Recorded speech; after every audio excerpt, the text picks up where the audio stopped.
There's a story of a young man. He just graduated seminary. He was so filled with arrogance. He had his 3 points. He actually did an inductive, immediate, and a different approach to his preparation. His sermon was prepared. It was just polished. You could actually put this in a magazine. It was so wonderful, and he was going to let them have it. This is my first day on the job. I'm going to let him have it. And he walked up the stairs, and he came over. He didn't really know where to start. His notes were off a little bit, and the scriptures weren't on the screen. And just in utter humiliation and failure, he walked down the steps and went and sat down. Utterly humiliated, utterly broken. And the old elder next to him, he said, "Young man, if you would have went up the steps the same way you came down, you would have succeeded.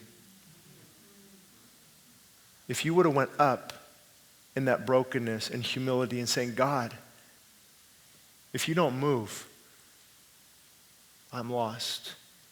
I know it sounds funny to people, but I pray that when I preach. I say, God, you've got to move. Many of you know I've struggled with dyslexia. I can't pronounce words very well. I hate to read in public. But I see now that it's through that God gets all the glory and all the credit. The greater the brokenness, often the greater the anointing. Because God will break, just like that olive oil. Where does the oil come from? The olives being crushed. The perfume from the flowers being crushed and stomped on. And then from that, the fragrance of the flower that was beat to death, literally. I think it was Richard Baxter, Puritan, who said, I preach as a dying man to dying men. Most of the pastors know that, especially in this room. We preach as dying men to dying men. Humble and broken before him.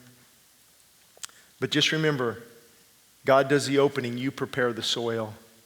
So there's a cost, the cost of humility.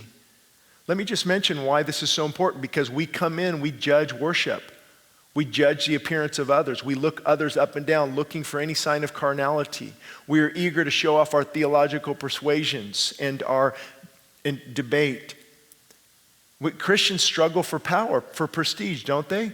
They want the prominent positions. They want to be noticed. They want their name on the PowerPoint. God says, I'm in none of that. You want revival? Humble yourself. Pastor, you want to grow your church? Empty yourself. Stop worrying about numbers. And stop worrying about the glory of God. So there's a cost of humility. There's a cost of holiness. Oh, I could preach a whole sermon on this one.